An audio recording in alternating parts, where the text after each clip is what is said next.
बिस्मिल्लाहिर्रहमानिर्रहीम। अस्सलाम वालेकुम।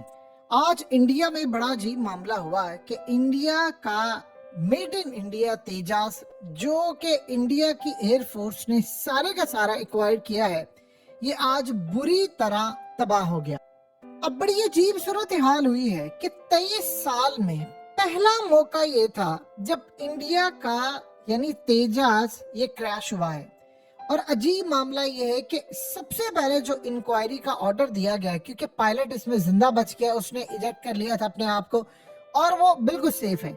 लेकिन आप हैरान होंगे कि इंडियन एयरफोर्स ने जो इंक्वायरी का ऑर्डर दिया है उसमें जो पहली सूरत हाल वो देखने जा रहे हैं कि क्या कोई ये ईएमपी हमला हुआ है।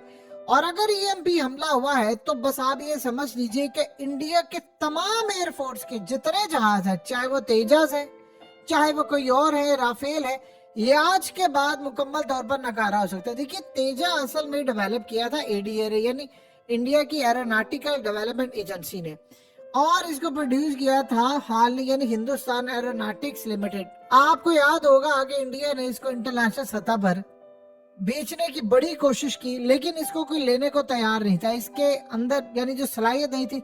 तो फिर उसके बाद टेंडर निकला और इंडिया ने इसको खुद ही खरीद लिया। अब आप सोचिए जरा कि ये लाइट कम्बैट एयरक्राफ्ट है और इंडिया में कहा जाता है कि बड़ी जबरदस्त इसकी प्रोडक्शन है, इसकी स्पीड है, एडवांस इसमें एवियोनिक्स लगे हुए हैं, मल्टी मोड रडार है और डिजिटल एवियोनिक सिस्टम की वजह से ये बड़ा जबरदस्त कामदेह है।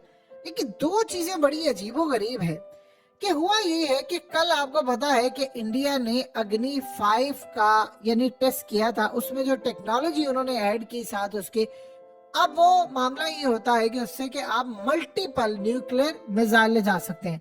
और ये टेक्नोलॉजी सिर्फ चंद ममालिक के पास है, जिसमें रशिया है, चाइना है और 2-4 ममालिक है। अब आप सोचिए जरा कि इंडिया उस एलीट क्लास में शामिल हुआ।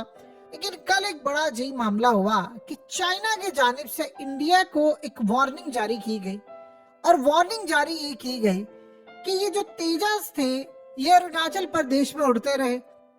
यानी आप ये सोचे कि मोदी वहां पर गया एक टनल का इफ्तिताह करने, तो चाइना ने इनको गुस्से से पैगाम दिया कि आप लोग ये सूरत हाल में यहाँ पर ना आए, क्योंकि ये सारे का सारा चाइना का इलाका है और हम किसी सूरत बर्दाश्त नहीं करेंगे कि इंडिया का कोई भी लीडर यहाँ पर आए या इंडिया का कोई प्राइम मिनिस्टर हो, कोई ओहदेदार हो, ये यहाँ पर आए। हम कतई इसको बर्दाश्त नहीं करेंगे। ये इलाका हमारा है और चाइना इस इलाके को लेगा। अब सोचिए जरा, इंडिया ने उसके बाद शदीद गुस्से का इजहार किया और वहां पर फ्लाइंग के लिए तेजस को भेजा।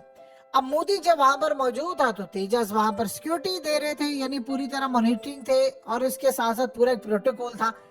इंडिया के अंदर एक बड़ा अजीब मामला हुआ कि मोदी के जाने के बाद तेजस वहां पर कंटिन्यूसली थे और स्टिल वहां पर इन्होंने डिप्लॉय किए हुए हैं। अब आप सोचिए जरा कि अचानक ये मामला होता है और फिर आज ये सूरत हाल होती है कि इंडिया की एक साइड से 23 साल में कभी भी ऐसा नहीं हुआ कि इंडिया का कोई भी तेजस यानी क्रैश हुआ हो। देखिए, जहाज क्रैश होते हैं, फॉल्ट आता रहता है, ये चीजें चलती है, लेकिन हमेशा याद रखिएगा आपको टाइमिंग देखनी होती है। टाइमिंग आप देखिए दुनिया में क्या चल रही है। अमेरिका के अंदर F-35 क्रैश हो रहा है और उसके बाद उसका कंट्रोल टावर से राब्ता मुनक़ता हो जाता है, रेडार से वो गायब हो जाता है और अमेरिका की एक रियासत में क्रैश होता है। फिर उसके बाद जो अमेरिका के मजीद हेलीकॉप्टर्स होते हैं वो भी क्रैश कर जाते हैं। अफगानिस्तान में भी हमने चीजें देखने को मिली। फिर उसके बाद आप ये देखिए कि साउथ चाइना सी के अंदर भी अमेरिका का एक यानी जहाज क्रैश होते बचा और बाद में उसका कंट्रोल टावर से राब्ता मुनक़ता हुआ। अब ये जो सूरत हाल है, इसमें पायलट ने अपने आप को जब इजेक्ट किया और उसके बाद वो यानी अजीब मामला ये हो गया, फौरी तौर पर